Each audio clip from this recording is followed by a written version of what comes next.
नमस्कार साथियों। आज आपका फिर एक बार स्वागत है मेरे चैनल डिकोड इट इज़ी में। और आज हम चर्चा करने जा रहे हैं कोड ऑन वेजेस 2019 के चैप्टर नंबर 6 पे, जिसका टाइटल है payment of dues, claims and audits. इसमें टोटल 8 सेक्शंस हैं, सेक्शन 43 से 50 तक। तो चलिए एक एक करके सभी सेक्शंस को जानते हैं। सेक्शन नंबर 43 है responsibility for payment of dues. तो according to the law, every employer is legally responsible for paying all wages and amounts due under the code to employees. इसका मतलब है कि हर एक एम्प्लॉयर लीगली बाउंड है, responsible है कि वो अपने एम्प्लॉयज़ का जितना भी वेज है या फिर जो भी बकाया अमाउंट है उसको एम्प्लॉयज़ को दे दे, और ये उसकी रिस्पॉन्सिबिलिटी है as per the law. The primary liability lies with the employer, मतलब कि जो वेजेस देने की जो प्राइमरी लाइबिलिटी है वो है एम्प्लॉयर की। If the employer fails to pay, the company, firm, association, proprietor of the establishment becomes personally responsible. अगर किसी वजह से एम्प्लॉयर फेल हो जाता है अपने एम्प्लॉयज़ को वेजेस देने में, तो जिस भी कंपनी में वो कॉन्ट्रैक्टर है, वो एजेंसी है, वो कंपनी, फर्म, एसोसिएशन या प्रोप्राइटर, जो भी पर्सनल, जो एक बंदा है, जो एक पर्सन है, उसके ऊपर ये रिस्पॉन्सिबिलिटी आ जाती है। The law ensures that employees are not deprived of dues due to internal arrangements. और ये जो लॉ है ये इंश्योर करता है कि जो एम्प्लॉयज़ का जो ड्यू वेजेस है वो किसी भी तरीके से इधर उधर ना हो जाए और वो एम्प्लॉयज़ को मिले, और कोई इंटरनल अरेंजमेंट करके कोई प्रोप्राइटर, एसोसिएशन या कंपनी उस पैसे को हड़प ना ले। इसमें इंपॉर्टेंट नोट क्या है, the term firm has the same meaning as under the Indian Partnership Act 1932। ठीक है, जो फर्म की डेफिनेशन है वो इंडियन पार्टनरशिप एक्ट 1932 में डिफाइंड है, और वही यहाँ पे भी इसका मीनिंग माना जाएगा। प्रैक्टिकल इम्पैक्ट इसका क्या है कि डायरेक्टर्स, पार्टनर्स और proprietors can not escape liability by blaming managers और कॉन्ट्रैक्टर्स। इसका इम्पैक्ट क्या है इस सेक्शन का, कि कोई भी डायरेक्टर किसी एस्टेब्लिशमेंट का या पार्टनर में कोई है, पार्टनर्स हैं कोई फर्म, ठीक है, या प्रोप्राइटर है, वो इस्केप ना कर पाए अपनी रिस्पॉन्सिबिलिटी से, है ना, और ब्लेम डाल दे किसी मैनेजर या किसी कॉन्ट्रैक्टर पे, ऐसा ना हो। मतलब इसमें जिम्मेदारी फिक्स की गई है। This also ensures strong accountability on ownership, मतलब इसमें जो ओनरशिप है वो डिफाइन किया गया है। ठीक है, कि या तो कॉन्ट्रैक्टर है, जो एजेंसी है, या तो वो लाइबिलिटी है, अगर वो नहीं दे पा रही है तो उस कंपनी का जो डायरेक्टर है या प्रोप्राइटर है वो पर्सनली रिस्पॉन्सिबल हो जाएगा। ठीक है, नेक्स्ट सेक्शन देखते हैं, सेक्शन 44। इस सेक्शन में payment of undisbursed dues in case of death और मिसिंग एम्प्लॉय। अगर किसी एम्प्लॉय की डेथ हो जाती है या फिर वो मिसिंग हो जाता है तो उसके जो अनडिसबर्स्ड ड्यूज़ हैं, जो पैसा उसे अभी तक आज तक मिला नहीं है, उसका पेमेंट कैसे और किसको किया जाएगा, उसके बारे में सेक्शन 44 कहता है। When does this section apply? If an employee's dues can not be paid because the employees has died before receiving payment, या तो जो एम्प्लॉय है उसकी डेथ हो गई है पेमेंट मिलने से पहले, या the employee is missing whereabouts unknown, या तो एम्प्लॉय मिसिंग है, ठीक है ना, और नहीं पता है हमें कि कहाँ पर है, तो उस केस में उसका जो पेमेंट है, अनड्यू पेमेंट है, उससे रिलेटेड जब भी कुछ बात होगी तो सेक्शन 44 है, ठीक है, of chapter 6 of code on wages 2019 apply होगा। How will payment be made? Option 1 nominee. पहला ऑप्शन है नॉमिनी को पैसा दिया जाए। Payment will be made to the nominee appointed by the employee as per rules. Employee ने जिसे अपना नॉमिनी घोषित किया है उससे पेमेंट किया जाएगा। पहला ऑप्शन तो ये है। देन ऑप्शन 2 है authority. If no nomination exist, अगर कोई नॉमिनी नहीं बनाया है किसी एम्प्लॉय ने, तब payment to nominee is not possible. ठीक है। Then the amount is deposited with the prescribed authority which will be distribute it as per rules. मतलब प्रिस्क्राइब्ड अथॉरिटी मतलब कि जो गवर्नमेंट है, सेंट्रल हो चाहे स्टेट गवर्नमेंट हो, जो अप्रोप्रिएट गवर्नमेंट होगी, जिस एस्टेब्लिशमेंट के बारे में बात हो रही है, वो जो है किसी प्रिस्क्राइब बाय रूल्स, मतलब रूल में लिखा होगा कि वो किस अथॉरिटी में पैसा जमा किया जाएगा और वो अथॉरिटी समय आने पे उसको डिस्ट्रीब्यूट करेगी टू द एम्प्लॉय और हिज फैमिली मेम्बर, ठीक है। देन एम्प्लॉयर प्रोटेक्शन, ये क्या, ये जो सेक्शन है ये किस लिए बनाया गया है कि once payment is made to the nominee और amount is deposited with the authority.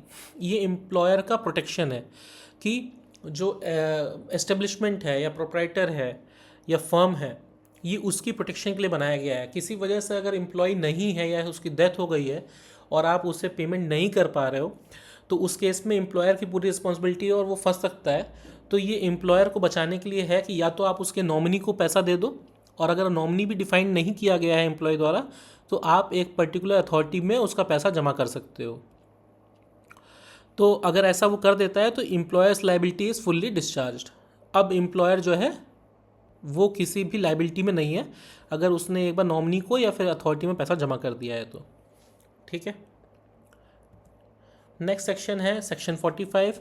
इसमें claims under the code and procedure के बारे में बात की गई है। Appointment of authority, government appoints a gazetted officer to decide wage related claims. Government जो है गजटेड ऑफिसर को अपॉइंट करती है फॉर वेज रिलेटेड क्लेम्स जो भी हैं, ठीक है। क्लेम्स मतलब किसी एम्प्लॉय का जो बकाया पैसा है वो क्लेम करता है कि मुझे नहीं मिला है, तो ऐसे जो भी वेज रिलेटेड क्लेम्स होते हैं उसमें एक गजटेड ऑफिसर अपॉइंट किया जाता है गवर्नमेंट द्वारा और वही इसको देखता है, डिसाइड करता है। Powers of the authority, authority can decide unpaid wage claims.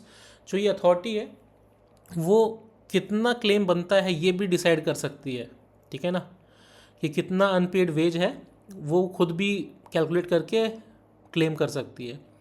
Order, authority can order compensation up to 10 times the unpaid amount. और अथॉरिटी के पास ये भी पावर है कि जितना क्लेम्ड अमाउंट है उसका 10 टाइम्स पेनल्टी वो एस्टेब्लिशमेंट या कॉन्ट्रैक्टर या जो भी फर्म का मालिक है उसके ऊपर इम्पोज कर सकता है 10 टाइम्स, ठीक है, maximum. Authority must try to decide claims within 3 months. और अथॉरिटी को जो ये क्लेम्स डिसाइड करने होते हैं ये विद इन 3 मंथ्स करने हैं, ये टाइम लिमिट है दिया हुआ।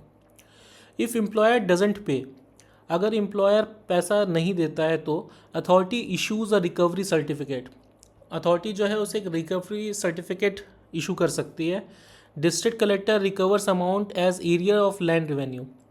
जो डिप्टी कलेक्टर होता है, डिस्ट्रिक्ट का मालिक होता है, वो जो है लैंड रेवेन्यू का एरियर के अमाउंट में उसको रिकवर कर सकता है। Amount is paid to the employee, और जो अथॉरिटी है वो ये पैसा रिकवर करके और फिर एम्प्लॉय को पैसा पे कर देगी। Who can file a claim, claim कौन फाइल कर सकता है, तो एम्प्लॉय हिमसेल्फ, जिसका पैसा नहीं मिला है वो खुद भी क्लेम कर सकता है।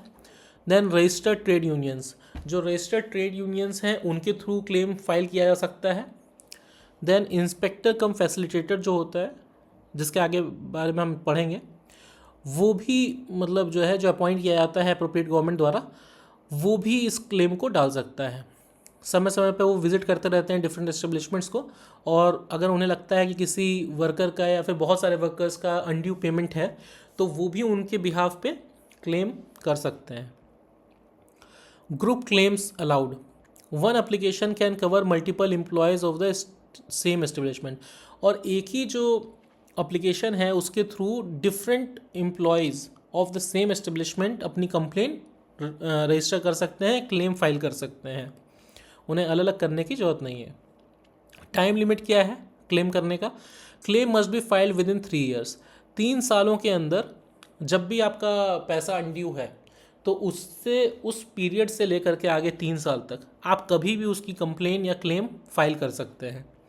Delay can be कंडम्ड if sufficient cause is shown, और 3 साल के बाद भी आप क्लेम कर सकते हो अगर सफिशेंट कॉज है, अगर आपका जेन्युइन कोई कॉज है तो आप जो है 3 साल बाद भी क्लेम कर सकते हैं। Legal powers, authority has powers of a civil court. जो अथॉरिटी होती है नॉर्मली वो असिस्टेंट लेबर कमिश्नर हो सकते हैं या रीजनल लेबर कमिश्नर हो सकते हैं, डिप्टी चीफ लेबर कमिश्नर हो सकते हैं, ठीक है, कोई भी अथॉरिटी हो सकती है। और उनकी पावर्स जो है वो एक सिविल कोर्ट के जज के बराबर होती हैं। वो समन कर सकते हैं विटनेसेस को, टेक एविडेंस मांग सकते हैं उनसे, और डॉक्यूमेंट्स भी मांग सकते हैं, ठीक है। नेक्स्ट सेक्शन है 46, जो कि है reference of bonus disputes as industrial disputes, ठीक है। व्हाट डिस्प्यूट्स आर कवर्ड, इसमें कौन कौन से डिस्प्यूट्स आते हैं। फिक्सेशन ऑफ बोनस, बोनस कितना मिलना चाहिए उसका जो रेट है उसको फिक्स किया जाने से रिलेटेड कोई डिस्प्यूट है। एलिजिबिलिटी फॉर बोनस, बोनस मिलना चाहिए कि नहीं मिलना चाहिए, एलिजिबिलिटी क्या है एम्प्लॉयज़ की, उसके रिलेटेड अगर कोई डिस्प्यूट है तो वो भी इसके अंदर आता है। Applicability of bonus provisions to public sector establishments, ठीक है। पीएसयूज जो हैं उनके अंदर बोनस प्रोविजंस अप्लीकेबल है कि नहीं, अगर इससे रिलेटेड कोई डिस्प्यूट हो रहा है तो वो भी इसके अंदर कवर होता है। इसका लीगल इफेक्ट है, such disputes are treated as industrial disputes, अगर इनसे रिलेटेड कोई डिस्प्यूट है तो उसको इंडस्ट्रियल डिस्प्यूट ही माना जाएगा। और ये governed by industrial dispute act 1947, ये आईडी एक्ट 1947 से गवर्न होंगे। Implications, disputes go to labour court, industrial tribunal, ये जो डिस्प्यूट्स हैं वो लेबर कोर्ट में जा सकते हैं या इंडस्ट्रियल ट्रिब्यूनल में भी जा सकते हैं। Constellation and education procedures apply, इसमें कॉन्सलेशन का भी एक प्रोसीजर है, वो भी अप्लाई हो सकता है कि एम्प्लॉई और एम्प्लॉयर के बीच में कोई कॉन्सलेशन ऑफिसर होगा, वो इन लोगों की पहले इस मामले को आउट ऑफ कोर्ट सेटल करने के लिए समझाएगा कि इस डिस्प्यूट को कैसे ख़त्म किया जाए। अगर फिर भी नहीं होगा तो वो लेबर कोर्ट या इंडस्ट्रियल ट्रिब्यूनल जा सकते हैं। Section 47, pre assumption about accuracy of balance sheet and PNL of companies, profit and loss of companies. इसमें जो सबसेक्शन 1 है उसमें प्रिजम्पशन ऑफ एक्यूरेसी है। When does this apply, during proceedings before authority under section 45, claims authority, appellate authority under section 49, tribunal, arbitrator under the Industrial Dispute Act 1946, and in disputes relating to wage claims, bonus disputes, appeal under section 49. Which documents are covered? Balance sheet, profit and loss account, provided that the employer is a corporation or a company, excluding banking companies. Accounts are duly audited by Comptroller or Auditor General of India, CAG, or a qualified auditor under section 114(1) of the Companies Act 2013. Legal presumption क्या है? The authority may presume that the statements and figures in the accounts are accurate. The company need not prove accuracy again by affidavit or additional evidence. मतलब इसका जो section में जो balance sheet है किसी company की या प्रॉफिट एंड लॉस स्टेटमेंट है, वो जब वो जमा करते हैं during wage claims, bonus disputes या अपील्स अंडर सेक्शन 49, तो उस केस में जो ये डॉक्यूमेंट्स जो सबमिट किए जाएंगे वो उसको जो है गवर्नमेंट एक्यूरेट ही मानेगी, ठीक है। और कंपनी को अलग से कोई एफिडेविट या एडिशनल एविडेंस देने की ज़रूरत नहीं है, ठीक है। वो अगर ऑडिट हो रहा है उनके डॉक्यूमेंट्स समय समय पे, ठीक है ना, सीएजी द्वारा और ठीक है ना क्वालिफाइड ऑडिटर द्वारा, तो उसको एज अ एक्यूरेट ही मानेगी गवर्नमेंट।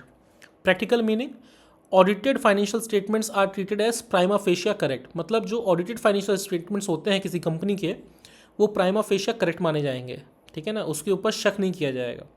रिड्यूसेस प्रोसीड्यूरल डिलेज, जो बहुत सारे डिलेज हो जाते थे ऐसे क्लेम्स में कि जो डॉक्यूमेंट सबमिट हो रहे हैं वो सही हैं कि नहीं, तो उस प्रोसीड्यूरल डिले को रोकने के लिए, कम करने के लिए ये सेक्शन अप्लीकेबल है। Prevents repeated financial scrutiny, multiple same चीज़ की स्क्रूटनी हो रही है कि वो एक्यूरेट है कि नहीं है, इस चीज़ से बचने के लिए ये सेक्शन अप्लीकेबल है। और इसका इंपॉर्टेंट प्रोविजो क्या है, सेफगार्ड क्या है, if an authority is not satisfied with the accuracy, अगर फिर भी कोई अथॉरिटी सेटिस्फाइड नहीं है किसी डॉक्यूमेंट से, तो वो अथॉरिटी कंडक्ट फर्दर इंक्वायरी, वो फर्दर इंक्वायरी कर सकती है, सीक वेरिफिकेशन उसकी मांग सकती है, या फिर order examination of the accounts, फिर से वो एग्जामिनेशन जो डॉक्यूमेंट्स हैं उसका करवा सकती है। प्रिजम्पशन इज़ रिब्यूटेबल नॉट एब्सोल्यूट, ठीक है ना। जो प्रिजम्पशन है वो ऐसा नहीं है कि एब्सोल्यूट है। अगर किसी एक दो केस में अगर उनको लगता है कि ज़रूरी है फिर से स्क्रूटनी, तो वो करवा सकते हैं। सेक्शन 47 में ही जो सब सेक्शन 2 है वो राइट टू सीक क्लैरिफिकेशन है। Who can seek clarification? A trade union that is a party to the dispute. अगर कोई ट्रेड यूनियन जो है, जो पार्टी में है, वो क्लैरिफिकेशन मांग सकती है, ठीक है ना, डॉक्यूमेंट्स का। If no trade union exist, employees themselves. अगर कोई एक सिंगल एम्प्लॉय क्लेम फाइल किया है, अगर उससे भी लगता है कि ये डॉक्यूमेंट सही नहीं है, तो वो क्लैरिफिकेशन मांग सकता है। What can be sought? Clarification on any specific item in balance sheet, profit and loss account. अगर किसी एम्प्लॉय को या ट्रेड यूनियन को लगता है कि जो कंपनी है जिसके अगेंस्ट में उसने क्लेम फाइल किया है, उसके बैलेंस शीट या प्रॉफिट लॉस स्टेटमेंट में कोई भी एक आइटम उसको लग रहा है कि सही नहीं है, तो वो उस पर क्लैरिफिकेशन मांग सकता है किसी भी चीज़ पे। Role of the authority must first be satisfied that clarification is necessary and relevant. Authority का क्या रोल है इसमें कि अथॉरिटी को भी इस पे क्लैरिफिकेशन होना चाहिए कि जो क्लैरिफिकेशन मांगा जा रहा है एम्प्लॉय या ट्रेड यूनियन द्वारा वो नेसेसरी है और रेलिवेंट है, तभी ये हो सकता है। Then it may issue a written direction to the company, और वो रिटन डायरेक्शन देगा कंपनी को कि आप जो है क्लैरिफिकेशन दीजिए। Employers obligation. अब एम्प्लॉयर्स का इसमें क्या रोल होगा? The company must provide clarification. Company को क्लैरिफिकेशन देना ही पड़ेगा with in the time limit specified by authority. Authority जो है टाइम लिमिट स्पेसिफाई कर सकती है कंपनी के लिए कि आपको 1 हफ्ते के अंदर या 10 दिन के अंदर क्लैरिफिकेशन देना है। जो भी टाइम वो डिसाइड करेगा उसके अंदर में कंपनी को क्लैरिफिकेशन मस्ट है प्रोवाइड करना। Failure to the comply must may adversely affect the employer's case. और अगर वो किसी कारणवश एम्प्लॉयर जो है नहीं देता है, तो वो उसके केस को कमज़ोर कर देगा। Section 48 audit of accounts of employers other than companies corporations. ठीक है। सब सेक्शन 1 क्या है? Applicability of section 47 to non corporate employers. जो नॉन कॉरपोरेट एम्प्लॉयर्स हैं उनमें सेक्शन 47 का applicability.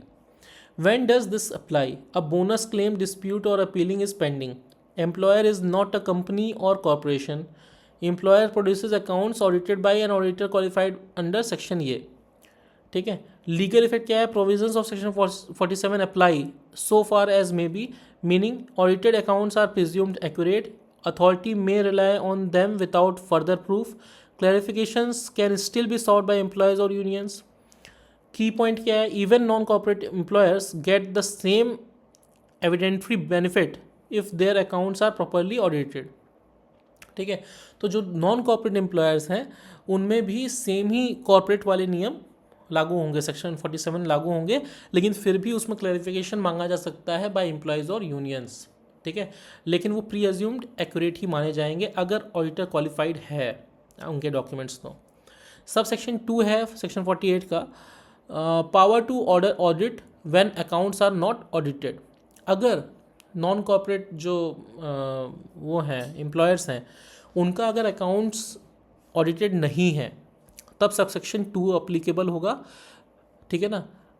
If accounts are not audited, authority believes audit is necessary to decide bonus issues, और authority को लगता है कि नेसेसरी है ऑडिट कराना। पावर ऑफ अथॉरिटी क्या है? Power authority can order employers to get accounts audited, be a qualified auditor by a qualified auditor within a specific time। मतलब कोई एक स्पेसिफाइड टाइम में अथॉरिटी बोलेगी एम्प्लॉयर से कि आप जो है अपना ऑडिट करवाए एक क्वालिफाइड ऑडिटर से अपने अकाउंट्स का। ठीक है। Employers obligations. अब इसमें एम्प्लॉयर की क्या रिस्पॉन्सिबिलिटी बन जाती है कि वो ऑडिट ऑर्डर को माने। ठीक है। Non compliances attracts further consequences. अगर वो नहीं करता है, ऑडिट नहीं करवाते अपने अकाउंट्स का, तो उसके फर्दर नेगेटिव कॉन्सिक्वेंसेज हो सकते हैं। सेक्शन 48 का सब सेक्शन 3 है authority initiated audit on employers failure. अगर एम्प्लॉयर, जो सब सेक्शन 2 में कहा गया है कि एम्प्लॉयर को अपना ऑडिट कराना पड़ेगा एज पर अथॉरिटी ऑर्डर, अगर फिर भी वो एम्प्लॉयर अपना ऑडिट नहीं करवाता है या फिर किसी वजह से नहीं करवा पाता है, तो अथॉरिटी इनिशिएटेड ऑडिट होगा। ठीक है। If employer doesn't comply, authority tribunal arbitrator may appoint auditor, वो खुद से ऑडिटर अपॉइंट करेंगे on its own, get accounts audited directly. ठीक है। Important note, this is in addition to penalties under section 54। Employer can not block proceedings by delay tactics. और employer जो है इसमें जो ऑडिट है उसको डिले टैक्टिक्स के थ्रू डिले नहीं करवा सकता है। ठीक है। सबसेक्शन 4 है presumption of accuracy after audit. अगर ऑडिट हो जाता है, once audit is completed whether employer arranged subsection 2 और authority arranged subsection 3, section 47 applies. Accounts are presumed accurate subject to verification and clarification rights. मतलब जब ऑडिट हो गया, चाहे सबसेक्शन 2 में एम्प्लॉयर अरेंज किया ऑडिट के लिए या फिर सबसेक्शन 3 के अकॉर्डिंग अथॉरिटी ने अरेंज कराया ऑडिट, दोनों ही केस के बाद अगर कुछ भी नहीं मिलता है तो अकाउंट्स को हम एक्यूरेट मानेंगे और फिर भी वो वेरिफिकेशन और clarification by the union and employee applicable रहेगा as per section 47। Then subsection 45 क्या है? Audit expenses, who bears the cost. ये ऑडिट कराने का जो कॉस्ट है वो कौन बियर करेगा? Employer only. चाहे एम्प्लॉयर करे या अथॉरिटी अरेंज कराए ऑडिट, एम्प्लॉयर को ही उसका पैसा देना पड़ेगा। What expenses are included? Auditors remuneration, auditor का जो खर्च आता है वो। इंसिडेंटल ऑडिट कॉस्ट, जो ऑडिट करने का जो कॉस्ट आता है वो। If employer fails to pay, amount is recovered as arrear of land revenue through collector district magistrate as per section 45 का सबसेक्शन 3। अगर एम्प्लॉयर पे नहीं करता है जो ऑडिट का खर्च आया है तो डिस्ट्रिक्ट मजिस्ट्रेट जो कलेक्टर होता है वो एरियर ऑफ लैंड रेवेन्यू के तौर पे उसको ले सकता है एज पर सेक्शन 45 और सबसेक्शन 3 के तहत वो ले सकता है। Then section 49 appeal. सबसेक्शन 1 है इसका right to appeal. Any person aggrieved by an order passed under section 45 subsection 2 may file an appeal to the notified appellate authority within 90 days. Delay may be condemned if sufficient cause is shown. Appeal करने का जो वो है वो कोई भी person जिसका भी कोई aggrieved by an order passed under section 45(2) may file an appeal, कोई भी अपील कर सकता है अपीलेट अथॉरिटी के सामने विद इन 90 डेज, और उसके बाद भी अगर सफिशिएंट कॉज वो दे। Then subsection 2 appellate authority. The appellate authority must be an officer of the appropriate government one rank higher than the authority under section 45 ensuring senior level review. मतलब ये क्या है कि ऑर्डर पास हो गया, पहले किसी ने क्लेम फाइल किया था और उसका ऑर्डर आ गया है। अब कोई भी पार्टी अगर चाहती है कि वो इसके ऊपर इसको अपील करे, ठीक है ना, तो वो इस ऑर्डर के आने के बाद 90 डेज़ के अंदर कर सकता है या फिर उसके बाद भी कर सकता है सफिशिएंट कॉज देते हुए, ठीक है। और जो अपीलेट अथॉरिटी होती है जिसके सामने वो अपील करेगा वो वन रैंक हायर होगा उससे, जो कि सेक्शन 45 में अथॉरिटी है डिसाइड, उससे जो भी अथॉरिटी होगी उससे वन रैंक हायर होगा, ताकि एक सीनियर लेवल रिव्यू मिल सके कि अथॉरिटी ने सही डिसीजन लिया था कि नहीं। Subsection 3 disposal of appeal.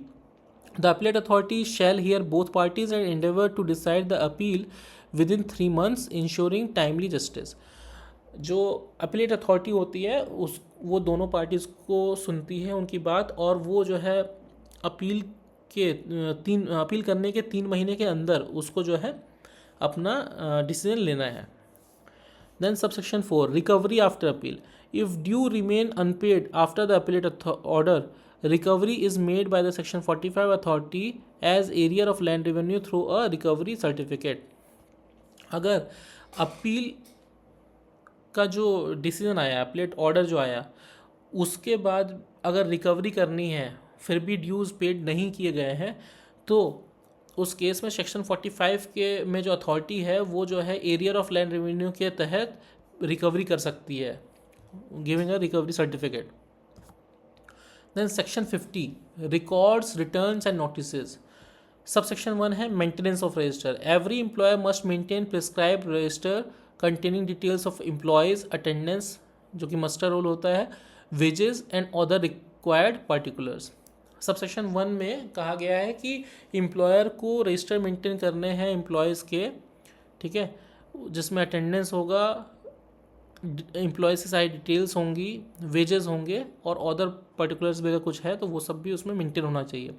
Sub section 2 display of notice. Employer must display a notice at a prominent place showing abstract of the code, code का जो एब्स्ट्रैक्ट होता है कोड ऑन वेजेस का वो शो होना चाहिए, एक प्रोमिनेंट प्लेस जहाँ पे वर्कर्स आते जाते हैं।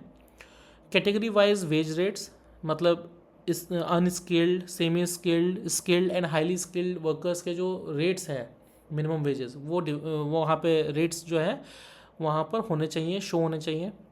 Veg period and payment schedule, wage period define वहाँ होना चाहिए, लिखा हुआ होना चाहिए कि आप मंथली कर रहे हो, वीकली कर रहे हो या डेली कर रहे हो। और पेमेंट शेड्यूल क्या है कि किस डेट तक आपको पेमेंट किसी मंथ का मिलेगा, जैसे एज पर रूल तो 7th of the next month है, 7th of next month. Name and address of the inspector come facilitator, जो भी उस एरिया का इंस्पेक्टर कम फैसिलिटेटर है, लेबर इन्फोर्समेंट ऑफिसर अभी तक कहा जाता था, इस बार उसका नाम चेंज करके इंस्पेक्टर कम फैसिलिटेटर किया है, उसका नेम और एड्रेस वहाँ पे मेंशन होना चाहिए ताकि कोई भी वर्कर उसको अप्रोच कर सके कोई भी क्लेम करने के लिए। Subsection 3 wage slips, employer must issue wage slips to employees in a prescribed form and manner. जो इसके रूल्स आएंगे वेज कोड के, उसमें जो है मेंशन होगा कि वेज स्लिप्स का क्या फॉर्म होगा, जिस वेज स्लिप्स का क्या फॉर्मेट होगा या मैनर होगा जिसमें एम्प्लॉयर को एम्प्लॉयज़ को वेज स्लिप्स पर मंथ देने हैं, और ये मैंडेटरी कर दिया गया है। Then subsection 4 exemptions for small agricultural domestic employers, subsection 1 to subsection 3 do not apply where the employer is engaged not more than 5 persons for agricultural or domestic purposes. However, on demand the employer must produce reasonable proof of wage payment to the inspector cum facilitator. जो इसी का subsection 1 से लेकर के subsection 3 जो है ये applicable नहीं होगा फॉर एग्रीकल्चरल और डोमेस्टिक पर्पसेस के लिए जो फर्म्स होती हैं, स्मॉल एग्रीकल्चरल डोमेस्टिक एम्प्लॉयर्स होते हैं जिसमें 5 या 5 से कम वर्कर काम कर रहे हैं, उसमें ये अप्लीकेबल नहीं है। फिर भी अगर इंस्पेक्टर कम फैसिलिटेटर उनसे मांगता है, ठीक है, proof, reasonable proof of wage payment उनका होना चाहिए कुछ ना कुछ। एक्सप्लेनेशन क्या है, डोमेस्टिक पर्पस मतलब domestic purpose means work related only to household और फैमिली अफेयर्स, जैसे घर में जो काम करने के लिए लोग आते हैं उन लोगों का जो है उस पर ये सबसेक्शन 1 to सबसेक्शन 3 अप्लीकेबल नहीं है। फिर भी उनको जो आप पेमेंट कर रहे हो उसका कुछ सफिशिएंट प्रूफ होना चाहिए, आपसे भी मांगा जा सकता है। बिजनेस, ट्रेड, इंडस्ट्री, ऑक्यूपेशन के मामले में ये होता है, ठीक है। Thank you.